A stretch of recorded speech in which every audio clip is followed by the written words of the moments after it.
Welcome to Vision Profiles Podcast. Join us, dedicated Apple Vision Pro users, as we dive into everything from hardware and software to apps and the latest updates in the world of Apple Vision Pro. I'm Marty, a faculty member at a Midwest university, a podcaster, and an Apple product fan. And I'm Eric Bolden. I, for a few more weeks, work in IT, but my interest is in finding interesting ways to share content, currently photography of plants, birds, and panoramic sequences. And one day I will have my office rearranged enough so it will look good. But that's not this week. I'm Daniel Burkholder, a software engineer and technologist currently immersed in generative AI and AR/VR technologies. And I'm Dave Ginsburg, host of the InTouch iOS podcast. I am passionate about technology, especially Apple, and use it in real-world experience as a 27-year IT professional and iPhone subject matter expert. I learn new things about the Vision Pro every day. And you mentioned just before the show started, I hope I'm not breaking any secrets here, but your job is going to move more towards doing Apple kinds of support. Is that correct, Dave? Yeah, that's what we're looking for. It's looking to expand my horizons a little bit, and I won't get much detail other than the fact that I'm going to get more involved with that. Do some continue on with the training I provide for the company, as well as handling mobile devices and iPads, and I'm kind of excited about that. Yeah, great. Well, just a reminder that you can follow the live stream on YouTube at youtube.com/@visionprofiles on Monday nights at 9 p.m. Eastern Time, or catch the video later on YouTube or the audio on any podcatcher. We do Vision Pro Notes 3 times a week on Wednesdays, Fridays, and Monday mornings to get you ready for the show. On Monday nights, we cover the news up to that point in brief little clips. So look for those as part of the feed that comes along with the Vision Profiles podcast or videocast. You know, this is the first time this week that no new beta. Of course, it's Monday and it's Labor Day. And so most likely it will come out tomorrow, or there'll be an update maybe tomorrow. We'll catch it on Vision Pro Notes for the Wednesday morning Pro Note if it does come out. But it's been a quiet kind of week. A lot of news services focusing on different kinds of things that mostly it is the Samsung, because there's been more bubbling up on the Samsung headset, and we'll get to that. But we're going to start with something that is more of, what, you ever heard of the term listicle? It's an article that's just made of lists. They call them listicles, and they're kind of easy to throw together, but this one was kind of fun. This is the best Apple Vision Pro apps for 2025. And you love these lists? You do, Dave? Oh, I love app lists. Yes. Yeah. Well, there was a lot in here that didn't capture my heart. It's broken into categories, and if you're watching the video, you're seeing the article display. It's broken into categories of entertainment, and also all sorts of other games, and then productivity, and it also has kind of other categories or other things to consider. So just a lot of articles in here. I'll start with entertainment. Amazon Prime Video. We don't have an app. They have a compatible iPad app, and that's one of the things this is PCMag, and I don't want to say that they have a Windows kind of bias, but it is PCMag talking about an Apple ecosystem, and I just think they really missed the boat on a lot of this. So for Entertainment, Amazon Prime Video, Apple TV, Books, which is a compatible iPad app and that we're familiar with. Crunchyroll, which is anime and different kinds of anime. Disney Plus, well, I would say that's probably a good choice for the list. IMAX, yeah, it's great, but the app is free, but everything else costs a bundle for you to get the video. HBO Max, Pluto TV, Explore POV, Safari, and Music or Apple Music. Guys, do you have any reactions to the entertainment portions? No, I think HBO has done just an amazing job with the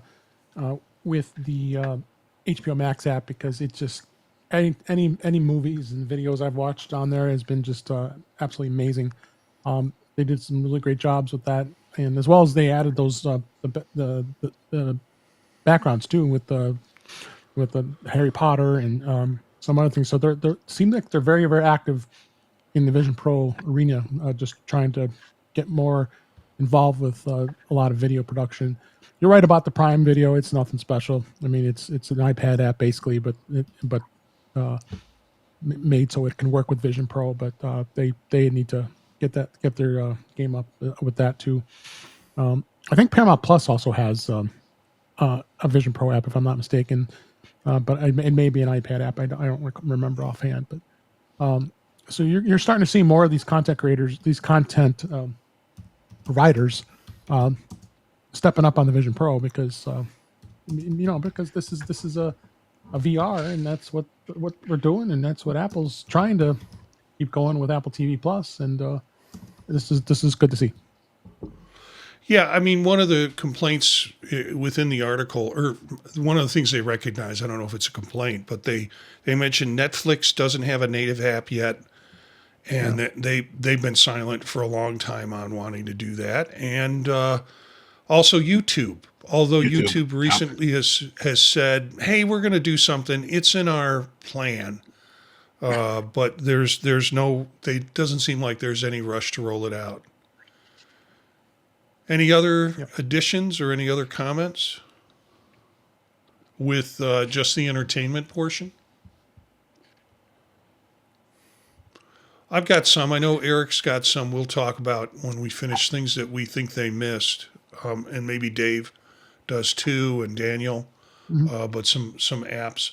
So next section was games, and games were Bloons TD6, a tower defense game, Castle Crumble, Spire Blast, Game Room, or just the Apple Game Room as part of an app, free with Apple Arcade, Steam Link, Stitch, which is an interesting looking app, Super Fruit Ninja. How many Fruit Ninjas do you need? Synth Riders, I would agree to that. Very similar to Beat Saber, and a very fun, energetic app. And then one, we've talked about a new app by this same group, What the Golf, and it is kind of 3D, crazy physics golfing game. And we talked about What the Car as an app that they have just produced. We talked about it the last 2 weeks. So any thoughts on the games portion? Well, I just tried What the Car for the first time, and I kind of like, whoa, this is unbelievable.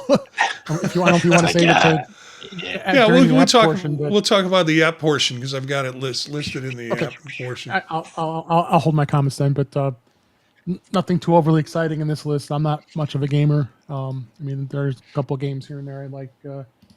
I like playing solitaire. I have the solitaire game from Apple Arcade, which I absolutely love, and it actually is really, really cool on the Vision Pro.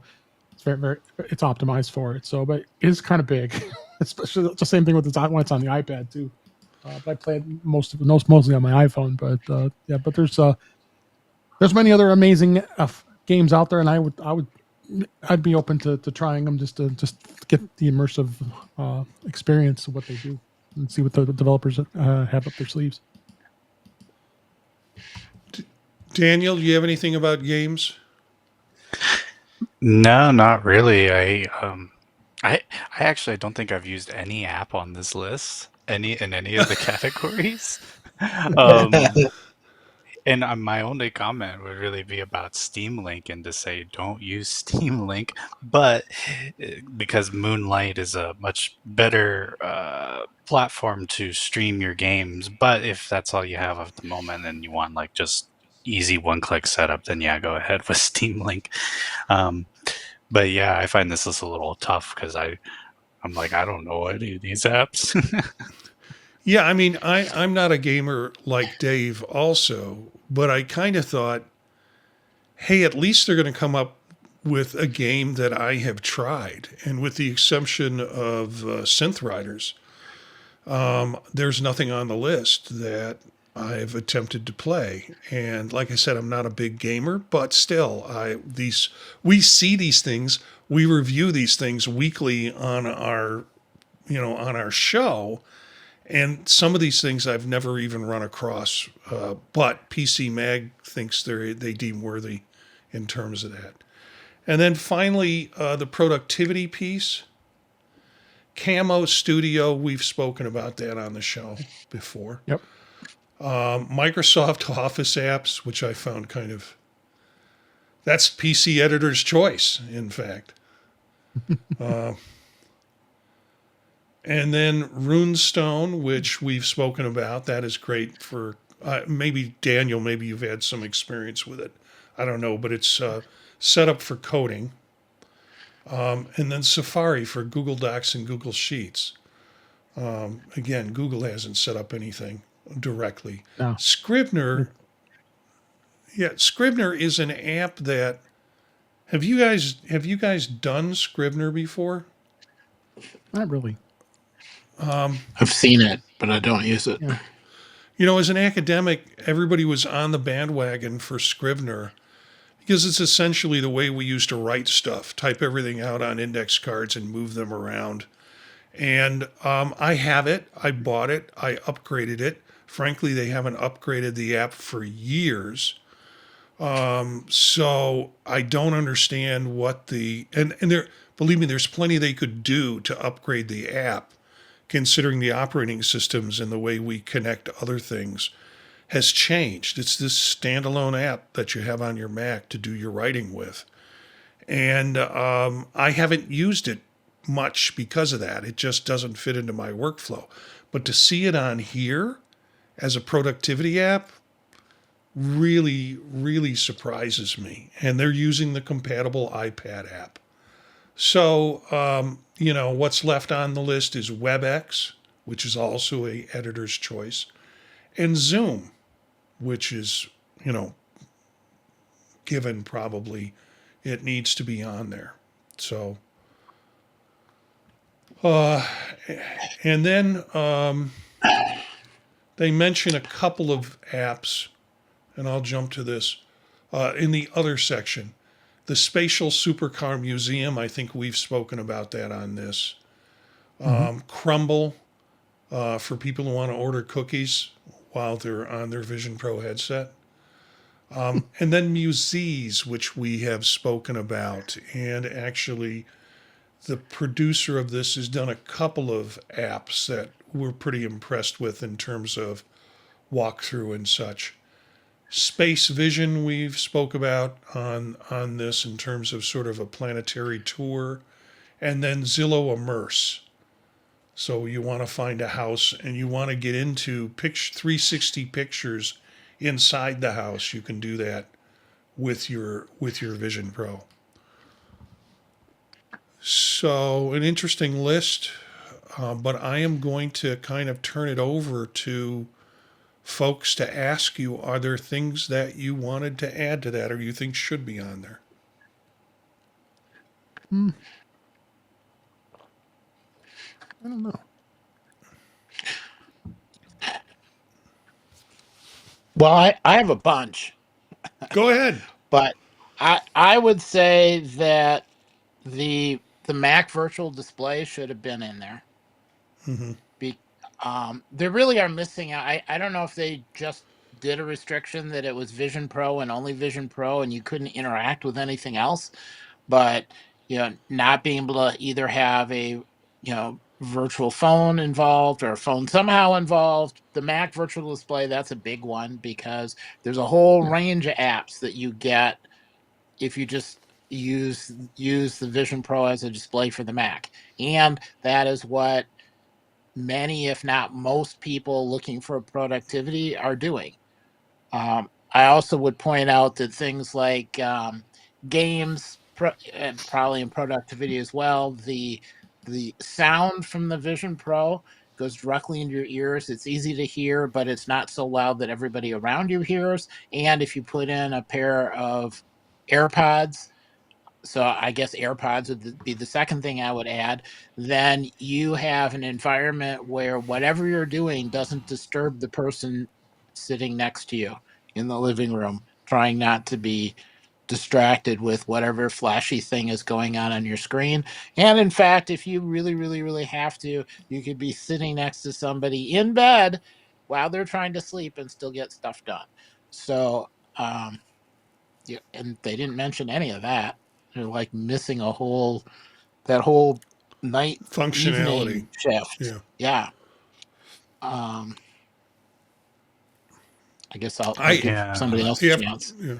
Daniel, go ahead. In productivity, they probably I think they missed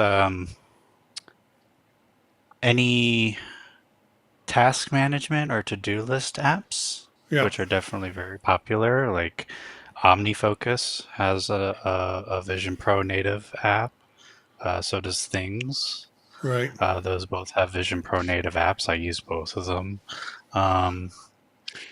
In entertainment, the YouTube app Juno is gone, and I'm trying to remember the name of the newer one that's really good now. I just can't remember the name of it off the top of my head.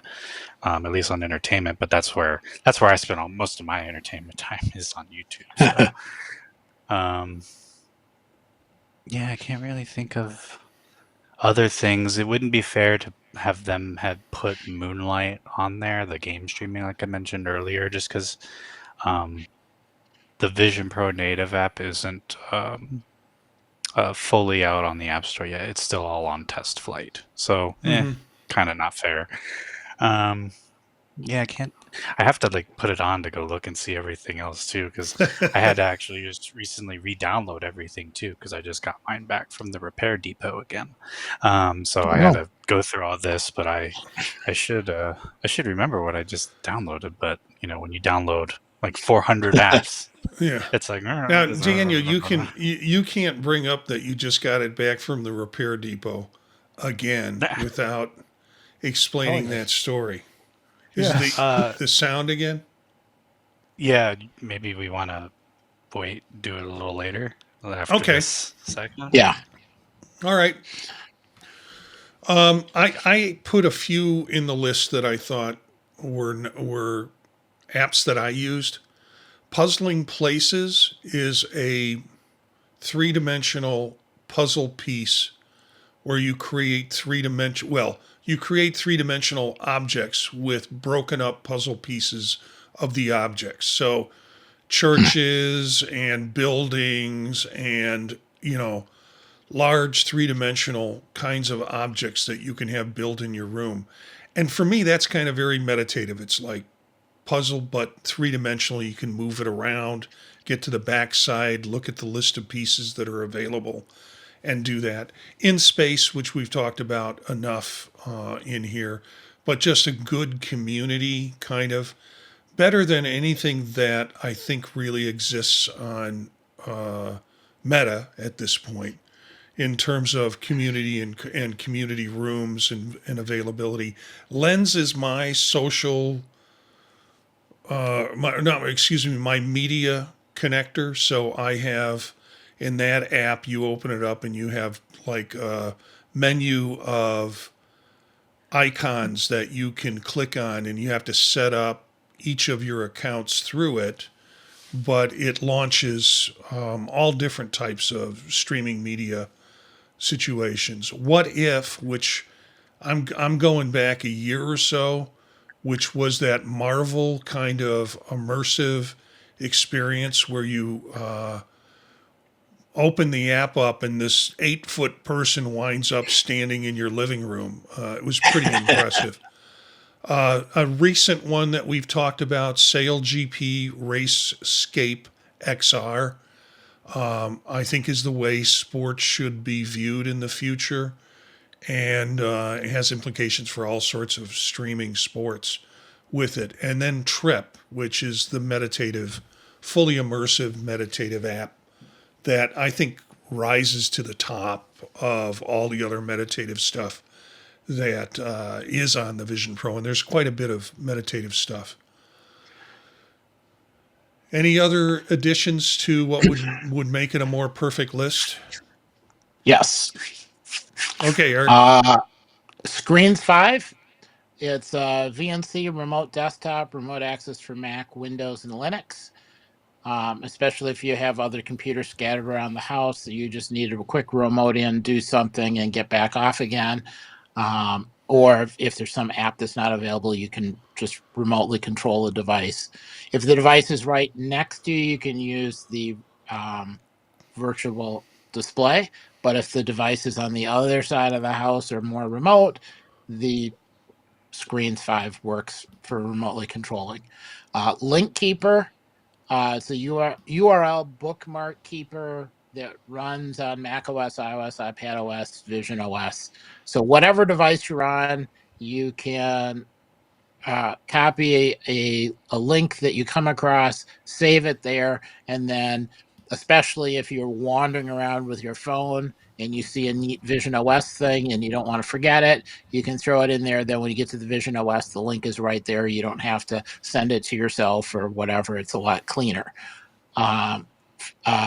For Spatial Gallery, that gets updated weekly with content from around the globe. It's got really good examples of spatial content, either images or video, and it's content everybody can see. So if you see something, you can talk to somebody else with a Vision Pro. They can go look at exactly the same content as a way of saying, here's something like this that you're looking for. For watching video content, I like a mix of Infuse and Moon Player.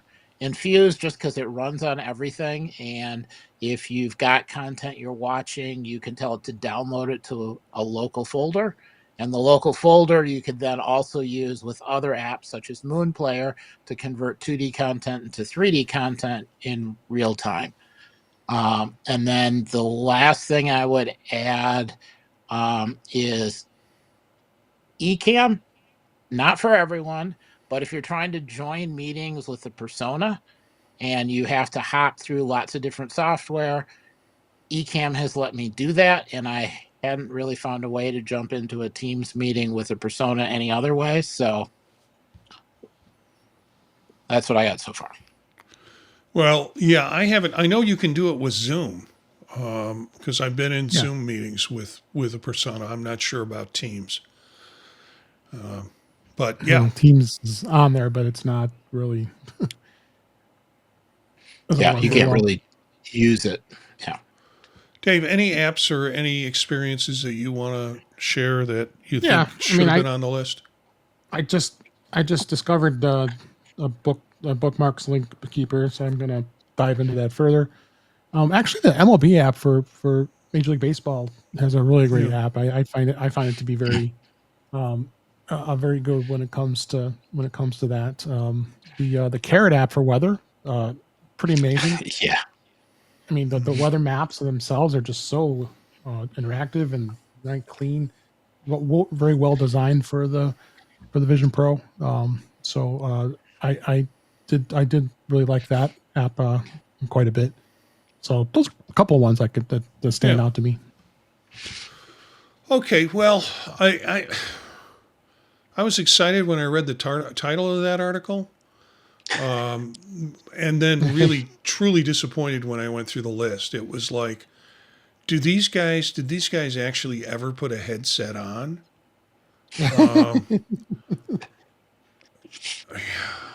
It just surprised me. PCMag, sorry. So for folks who are watching or listening to this, you got some other ideas from us in terms of what to do. There is a whole load of articles this week about Samsung. First, it starts off with an article with the next gen Vision Pro. I've kind of collected these together. Here's what to expect in future generations of Apple Vision Pro. A Mac edition, one that's more Mac dependent. A Vision Air, and then glasses. None of this really comes as a surprise. And as you have said it before, Eric, that they're probably testing all of this stuff anyways in terms of that. Yeah. So yeah, we're sort of in a dry spot right now for tech writers. They're waiting for more announcements, and they're not going to happen. It's not going to happen with the Vision Pro. I doubt it's going to happen with the Vision Pro coming up on September 9th. But we'll see. But the tech writers, I think, are hungry to write about something. So we're getting best of lists, and we're also getting everybody jumping on the bandwagon about Samsung. And Samsung's XR headset will be released in October, will cost less than Apple Vision Pro. We've kind of announced that already or mentioned it. Official presentation of the device will take place on September 29th. The headset will be unveiled at the Galaxy Unpacked event next month. Well, this month in South Korea. And then on sale in South Korea in 2 weeks after that, after the 29th, on October 13th. Tom's Guide has also done an article on it. Samsung's VR headset, tipped to cost nearly $2,000, is still less than an Apple Vision Pro. For those of you who can't do the math, it's really great that we have Tom's Guide to be able to do simple math for us.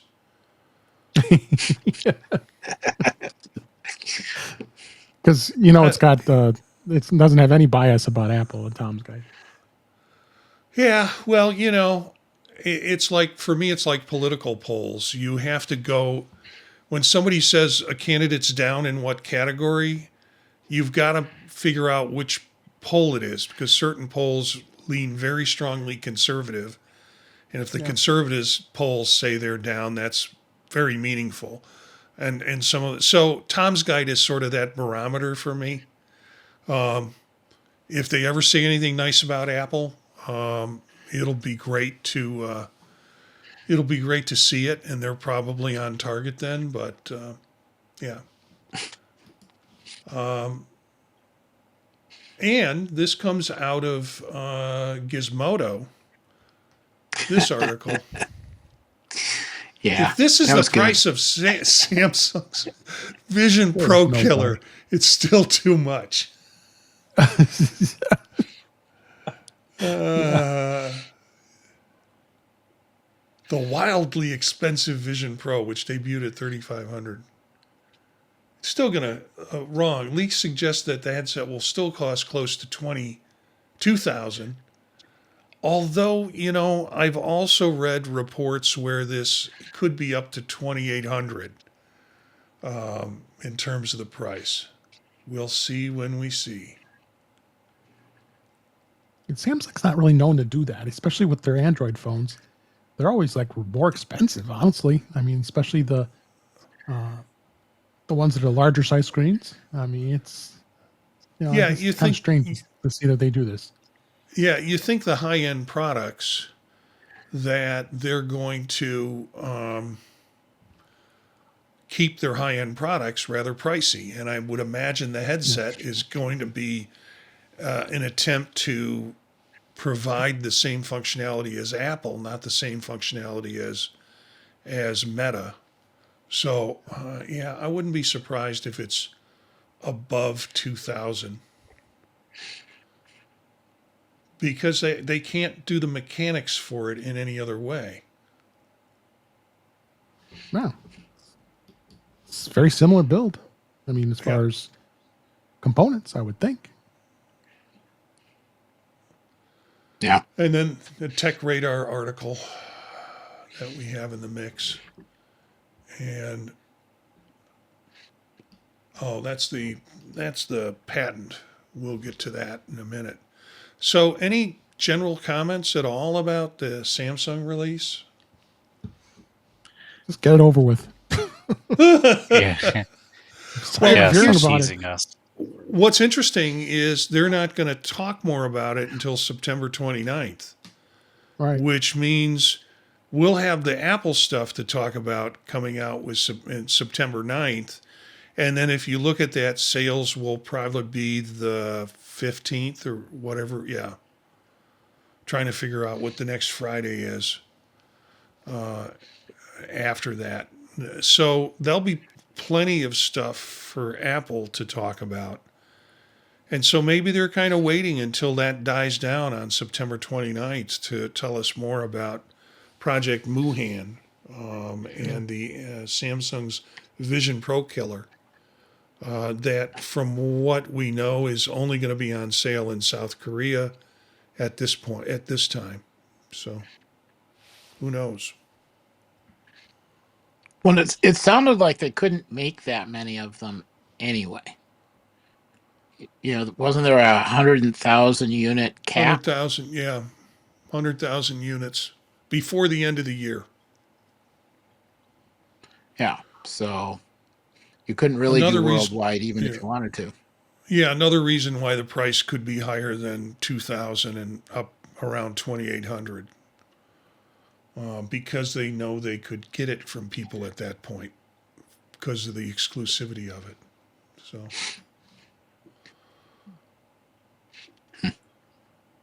Yeah, it's interesting because for a long time I was trying to figure out why everybody wanted the headsets to be super cheap. And it seems that there are a lot of people that only use it for gaming, and that means they're also not using it every single day. So they're using it maybe 4 to 6 times a month. And if you're going to pay pay for a headset you use 6 times a month, there's a limit on how much you're willing to throw at that. Yeah. And I don't think they're looking at the other uses or the breadth of use. So we'll see. Yeah. Yeah, I have a just like a mini gripe with how I just don't know where people get off on expecting things to be dirt cheap, especially on Yeah. like what's new, relatively new technology. And actually, to piggyback Yep. off your point on spending a lot for something that kind of has like recreational use and not used very much, people spend way more than that on home theater setups that I bet Oh, you yeah. they use just as much. And so it's like, now to be fair, yeah, that's a little more communal experience and not buying like, the equivalent of that with a bunch of headsets would be blah, blah, blah, blah, blah, whatever. But you get the idea. Yeah, I mean, I just don't know where people get off on expecting these to be super cheap this early on. I mean, just look at the displays. I mean, those Yeah. things are like the size of your fingernail and 4K plus resolution and look sharp as hell. Like, that's the bulk of the cost even too on all of these, and they're all basically using the same displays. I mean, that alone, you're not going to be able to be under $500 just in displays. Yeah. Yeah. But it's the same people who say, I'm not going to get a computer display for any more than $150. Oh, and then I have to buy a camera for video conferencing. Oh, and it doesn't have speakers, so I got to get speakers. And then I have to get this other thing, and I got to, by the time you get done, you're still at $400. Got to buy oil for the car and tires for it and gas and Well, it's all kind of how you look at it. What's the initial number, and then nobody ever thinks about the little add-ons to bring it up to something useful. But there's a number in their head, and when people are budgeting, that's the number they're thinking of. And then I walk in and I said, well, I want to spend $1,500 on a display. And it's like, well, no, you know, you can get a new display every 3 years, but only spend X amount for it. And if you say, well, that breaks down to, this amount of money every single year. And if I get a display that'll last 10 years, let me spend more money and have something that'll save my vision. Yeah, it's. Yeah.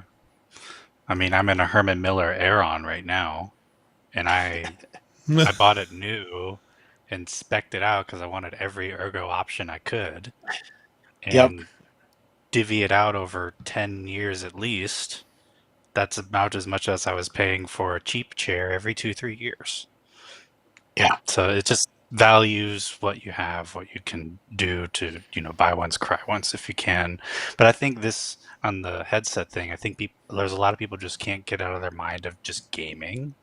And then just something about gaming always just drives the price to the floor that people don't. Well, I mean, it's not just for gaming, but that's the only thing they have in their mind. So they're just driving their in their mind what the price should be down to the floor. Yeah. Yeah. Well, let's talk about patents because Your favorite everybody topic. everybody loves a good patent. This is a patent that has come out and just recently, I believe. And it has all sorts of controllers and control positions on it. On the head mount display, being able to do different types of adjustments and locking in synchronization with whatever's going in or whatever movements occurring with the individual. And then it has this remarkable diagram of all these different opportunities to do different kinds of adjustments on the headset, mainly I think based around the the front piece of the headset. And then it does this wonderful breakdown that talks this is patently Apple's, so they of course want to talk about the patents that Apple has, but they also want to describe a little bit of they want to differentiate what Apple's patent system is from what Meta's system is for display positioning, interpupillary distance, or that little thing you have to do every time you put the headset on, or many times you have to put the headset on, where you click the thing and then it shifts it and tells you it's got your interpupillary distance. Apparently, that's going to be integrated into more of an automated system. Facial fit customization, actuator controls, the locking mechanisms to lock actuators, and then the user adaptability and tilt and depth control. And really, the interesting part is to read what Apple's patent says that they're attempting. But the funny part is to read the Meta Quest side, because I own a Meta Quest, and it's sort of like, yeah, you want interpupillar distance changed. You take the headset off and you move the lenses physically with your fingers to different settings inside the headset. It doesn't happen automatically and it's not geared. So an interesting patent, I think. Any ideas or responses?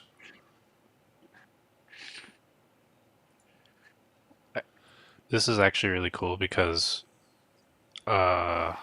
if they do implement something like this, we're not gonna have like 30 different light seal sizes.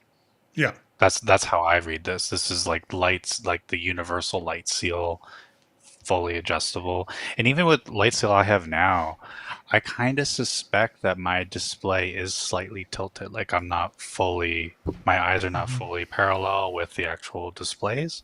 I can't explain how I have that feeling, but I thought like, how can I play with the padding on my cushions or whatnot to like kind of change the angle of the headset a little bit. So if you're telling me that they could somehow integrate it such that one, they don't have all these SKUs and all these parts anymore. That'd be, I mean, they would love that. I would like that. But just, from the business perspective, one SKU. But then, yeah, I could really then really dial it in to my face shape. And I don't have to question, oh, is it off or not? The only questionable thing is how many moving parts would be involved in such a system, and I don't know. I feel like there's already too many moving parts in the Vision Pro that they probably don't like. But sometimes that's just what you got to do, I guess. Yeah, I mean, the beauty for me of this patent is it's utilizing all the sensors that are already there. And the reason it can't be done on other headsets is because the sensors aren't there. They're not built into the system, which is why you have a $500 headset, or God knows what we're going to get out of Project Muhan or Huhan or whatever it's called from Samsung. But they're basically saying, hey, we've got all these sensors, like the interocular stuff. They have sensors that can do that. They have cameras that look at you and look at your face and create the uncanny valley projection on the screen. They're just putting it to mechanics now. They're doing the software and putting it to mechanics. So the light seal becomes a kind of, and I just use this term, an air bladder that basically increases or decreases in certain areas on your face. And the mechanics take the data of where the seal is broken and then goes ahead and makes the adjustments through like hydraulics with an air bladder. So, like that fancy chair you're sitting on, Daniel. No, I was actually just imagining I was just imagining like a car and air suspension, Yeah. and it's just constantly adjusting, put four little air cushions up on the top and bottom, and then it just dynamically adjusts how much. Or like even some cars, their lumbar support are little air cushions. I can see it now. You're in the middle of a movie, and instead of getting complaints about, bright lights or glare or whatever, I was in a really, really quiet part of the movie, and all of a sudden there was a and a little like a motor noise or something, and the vision all of a sudden was much better, but I don't know where that was coming from, and yeah, so we'll see. Well, I it's kind been, of wish they would do something like this that would let you fine tune measurements physically to get a better um, light shield, like a custom light shield, where they would take all of that, send it off, and then they would spit out a custom built light shield for you specifically. yeah. That probably wouldn't happen, but it would be cool. I mean, I if This mean, they could in be got a my 3D bad printing. idea. that's a bad idea, Daniel. No, Well, he's got thoughts. in a good way. In a good way. Yeah. No, but I was just thinking there's actually no reason why somebody couldn't make like a really adjustable light shield aftermarket. That you could have Yeah. little knobbies here to adjust it on the cheekbones and then up here at the top of the forehead. Well, You could get one with a perfect fit. boy, and Dave was kind of kidding me about patents. You guys really took this to the full range. I feel pretty happy about that. Okay, next article. This one is an interesting concept. Watch U.S. Open spatial videos captured by Apple Vision Pro and the iPhone. And it's the idea that there could be, if you have an iPhone, you have a Vision Pro, you have a spatial, the right kind of iPhone, you have a spatial camera where you can do things. So I'm going to try and play this and see if it will. Yeah, it does. For those who are viewing the. I couldn't play it. I'm not seeing the depth right now. I'm Yeah, either am I. I'm just seeing kind of 2D. seeing somebody serve and Yeah, I miss tried the It it in does the serve. work Vision though Pro. if you watch it in the Vision Pro. It is 3D. I couldn't get it to play in the Vision Pro. Yeah, it took Huh. me a while, and you couldn't futz with it. You like I could start it playing, and then I could click full screen, and as long as you didn't touch anything, it would go. But you had to wait a bit, which illustrates the one problem with all of this, and is that it's a lot of data. The file sizes are big, so like Mhm. the first two times I tried it, I didn't wait long enough for it to start playing, and it seems to take a while. Okay, that wasn't But crazy. it does work, and the second one seemed to work the best. I think it was the second one. One of them played like right away, but I noticed that the length of time was getting shorter and shorter in the different videos. Like it was right about the time you got it full screen and playing and 3D, and then it was over. And there wasn't really time to get used to, oh, this is where you are in this match. And so, yeah, it was an example, but Yeah, the first it did. video is 20. Well, at least what they got to load was 26 seconds. The next video was 9 seconds, and the next video after that was 8 seconds. Yeah, and those loaded faster because less data. Then they have one that's 3 seconds. So I think it's just interesting the idea that we could have a lot of content creators out there because there are a lot of iPhone 16s out with the capability of doing it. Yep. Mhm. And then a source or a place where we could put that. Now, this is a sporting event, but I'm sure there would be other kinds of events that would be examples of it. And there are apps on the Vision Pro that will allow you to load spatial content. Is that right, Eric? Yes, as well as when the new OS comes out, it's easier to watch it in Safari. Okay. Like Yeah. a button you can click on and it just plays. Wow. Okay. Uh, I will turn to some assistance from all of you, but particularly uh, I think Daniel maybe. Global Cluster CMA1 Comfort Mod for Apple Vision Pro. It's a review. So this is some comfort mod that they had put together. Yeah, it's a alternate. I don't know what you call it. Just a different head mounting system, really. And these guys have made they make them for all the headsets. Like you can get a Mm-hmm. globular cluster for the Quest, and I can't remember the HTC Vive. I'm sure like there's a million of them. And I've been wanting to try it, but what stops me from doing it is just kind of the bulk of it. Even though I do acknowledge it probably would be good for like a more active use session, like a VR gaming-y kind of session. Um, but for audio listeners, try to imagine, I guess, not only a big front strap on your forehead as well, but then a big, I guess, like bull puck attached on the back of your head.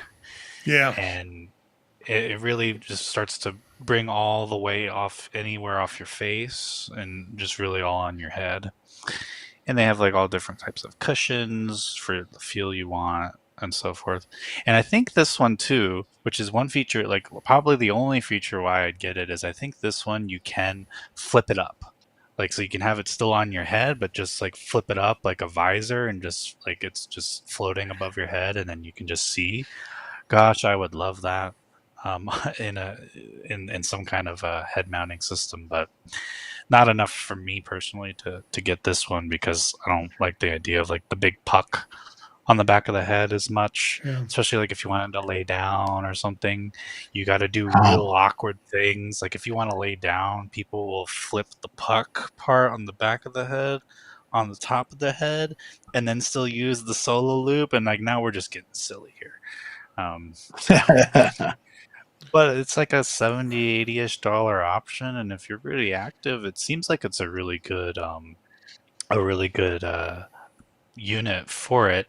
You know who has a really long, detailed review of this particular one is Adam Savage on his tested YouTube Oh, channel. really? He has like a 30-minute one on this particular unit, and actually a whole thing, his own retrospective on the Vision Pro in general. So if you want to see that one in more detail, go find it. His like Vision Pro year follow up, I think, on YouTube. Yeah. But he talks about this particular global cluster CMA1 mount Yeah. with it. It's interesting. Dave, have you done any alternative mounts with yours? No, I mean I've got the Belkin strap on the headset, Yeah. which I've been very happy with. I Yeah. haven't delved into that any beyond that, because I've been comfortable with this one. Yeah, this looks like an Anapro, sort of. It looks like a combination of an Anapro, and then Meta sells an alternative band that you have that has that big full kind of skull cap area in the back that seats it a little bit better. And I have one of those for my Meta. You just turn it and you turn the wheel in the back and it just cranks, it just cranks it tighter and does things like that. The Anapro never worked for me because it was the way it was situated around the hairline of my skull. It was off. It would never seat down. And it comes with padding and things like that. So it wasn't doing anything to alleviate the adjustment. I saw some complaints about that online. Then the Anapro 2 came out, and I'm like, I just don't want to risk it. Why mess with it? I do have a ResMed. They talk about the ResMed Contour head strap. For those of us who are CPAP users, probably ResMed is a company that does CPAP. And what intrigued me about that was that their whole CPAP caging system to kind of keep the CPAP on your head, and they've adapted that for the Vision Pro with the ResMed Contour head strap with weights that attach on and off of it. And the author in this made a comment. I've already tested the ResMed Contour head strap, and it was great, and it accomplished the goal using little weights. So not a lot of weights with that. And I find it interesting, but it feels like I'm putting a horse harness on the back of my head with the weights on it. It just is a little chunky. So I do the Belkin and then the solo loop like Dave does. Yeah. And that seems to work. I'm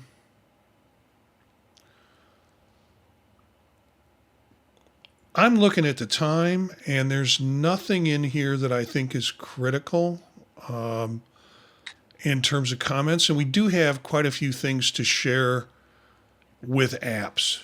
So why don't we start with Dave, because you had mentioned What the Car. Oh my God! What a crazy game!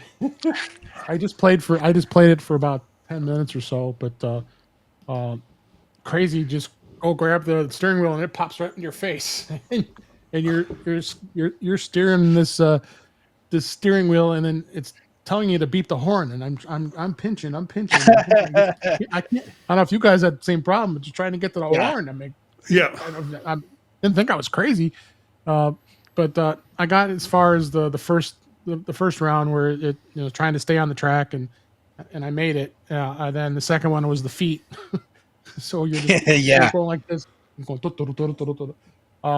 So very, very cool graphics. I was for not being a gamer, I was pretty impressed with what that can do. And you got it up on the screen there, and how it just zooms right at you, and it's very, very immersive. I think it's a really cool game. Yeah. And it looks like it's kind of free. I don't know if you have to. I think it is in-app purchases, but It was very cool. Very, very cool. I was very impressed. Well, thanks for taking Yeah, a you road should. test with it. If you pardon the Wow. pun, Dave, you did a road test Yeah. on it. I did do a road test. So you need to play one more round because the next Okay. round is too many feet or too many legs or something like Or that. maybe a couple left feet. So yeah, it's impressive. Yeah. But yeah, no, I like the controls too. You're right about the horn. Like you said, well, that's not a very good horn. Maybe try that again. And it took 2 or 3 times before Right. I could get the horn to honk. But the controls are nice. It's nice that when you go to grab them, the steering wheel comes right out. It's right there. It's intuitive. So yeah, I was very impressed with the app. Yep. Daniel, any interest for you on this one? No. I'll just, You I'll like to just keep play it those. real, you know. You like to play those wizardy games and those complicated, role play kinds of things. I I think. don't, I don't know, man. I'm playing World of Warcraft. I'm mostly just pushing the number 2 key and then the number 3 key sometimes. Yeah. Well, somebody would get that joke, but it's not me. Because I'm not. I'm being literal, even. I believe you. I just don't know the significance of the number 2 key and the number 3 key in World of Warcraft. Let's take a look at another one. This one is interesting because I was starting to go through, day of the show, day of the recording the episode. It's like, let's put the headset on definitely and check out some things. First off, is there a new beta? And then secondly, are there apps that we might want to consider? And I took a look at this app called MD Spatial Clock. And it is a Vision Pro app. And it gives you a menu of spatial clocks that you can put in and make adjustments. Very simple. I think it's $4 or $4.99. Yeah, $4.99. That is Clock Premium. I'm not sure it gives you anything more at this point with Clock Premium, but it does give you kind of lifetime access or lifetime updates. So as they do things and add things into it, I'll get that versus the free version. And one of the things I realized when I was putting the headset on was I don't have an active clock, and I don't look down and check it with, the hand motion that you can do. So it's like, well, this is probably a good app for me. And I put it up in the corner, and then I started going through other things, and I'd look up and I'd go, wow, it's already, 7:10. I need to get the show together. I need to do this. I need to do that. So it's going to be useful for me, I think, in terms of that. The other one that I just put up right before show was SongCapsule. And the jury's out on this for me. Yeah. Have you tried it, Dave, or you? No, I didn't want to pay that $5 for it. Yeah. Well, I took a bullet for you and did this. I've got to tell you, it's not a bad app. It basically takes your music services and it will be granted access to the music services, and then it'll create a menu from the music services, and we'll do some AI mixing in terms of putting certain songs together or groups of songs together. And what do I have? I did a screenshot picture of it. And of course, so it has playlists. It'll generate automatic playlists like most played of Talking Heads. I listen to a lot of Talking Heads music. Most played of Steve Goodman. I listen to his work. Most played of singer-songwriters. Most played of the Rolling Stones. So it'll create that playlist for me. But it'll also do songs from most played from the 70s, most played from the 60s. It'll generate those. I'll tell you, I never listen to music on my headset. That's just not part of my workflow or part of my entertainment. But I got fascinated by this app and went in and listened to the Polyphonic Spree, Light and Day. Eric's laughing because he knows the song. It's a great song. It's a fun song. Let's put it that way. The first time I saw it was on, God, what was that doctor show that ran for years? Zach Braff was on it. Yeah. Okay. The guy, they now do T-Mobile commercials. Scrubs. Yeah. Scrubs. Thank you, Daniel. Yeah. And they did it. They used that song for a scene where someone was in hospice, I think, and it was just kind of and they had the whole band show up or the group show up in the person's room, and it was kind of a neat song. So I've always liked that song, and I listened to it through this app, and I thought, something doesn't quite sound right. It just and so I went ahead and listened through Apple Music. And it seemed like it was a lot clearer through Apple Music and the Apple Music app. So then I switched to other things because I thought maybe it's just that song in particular. And I switched to Nine Inch Nails' Closer. And I switched to some Depeche Mode and tried to do comparisons. And it was probably unfair to say that that this app, SongCapsule, had any poorer quality than what I got out of Apple in terms of the streaming. But interesting app if you want to play some. Yeah. I'll correct myself. I did buy it. I forgot. I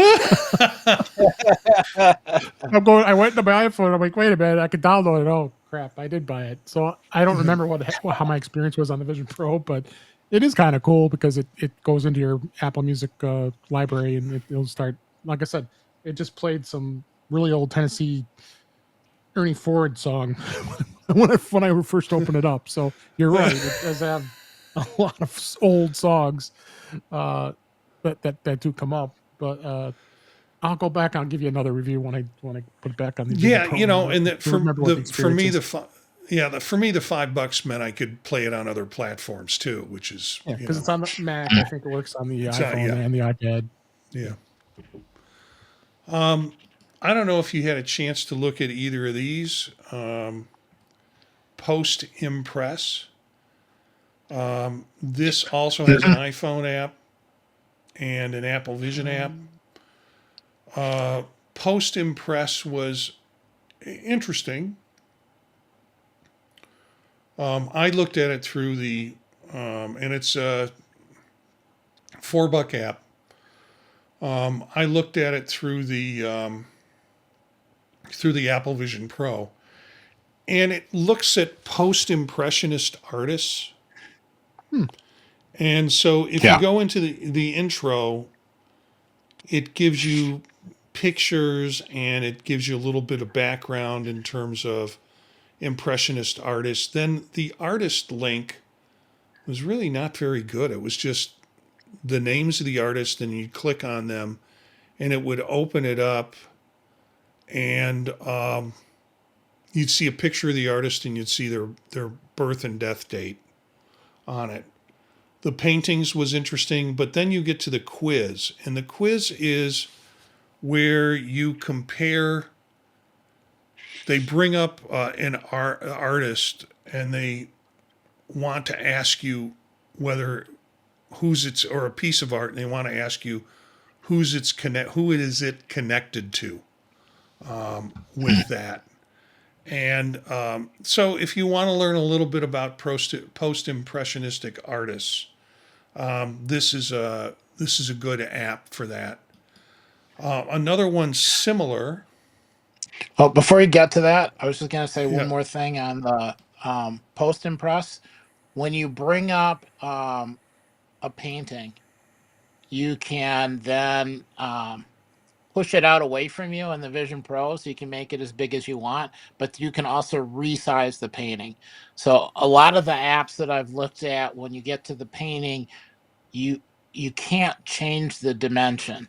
So it's harder to get it to look right for whatever distance you have it on. It also gives you the name of the painting and what museum you have to It go is. to Yeah. see it, which is kind of nice. Yeah. I was looking at Toulouse-Lautrec, or no, I was looking at Georges Seurat, and Sunday afternoon on the river, the dot impressionistic painting, because Hmm. that's in the art museum in Chicago, and it's like one of my favorite pictures to go visit when I go there. Dave, did I cut you off? No, no, I'm just listening. Okay. Oh, okay, cool. I don't think I've been to the Art Institute many times. It's just not my cup of tea. I mean, I enjoy looking at them, but I know you enjoy that. Yeah. Final one is ArtBids, and it has Impressionism, Post-Impressionism, and then it has By Post-Impressionism, or By Impressionism. And it's a little bit of a game. I mean, you look at the art, and you tour the various art, and it has a slideshow essentially that goes through with that material. And then you go to buy, and the buy is like a quiz.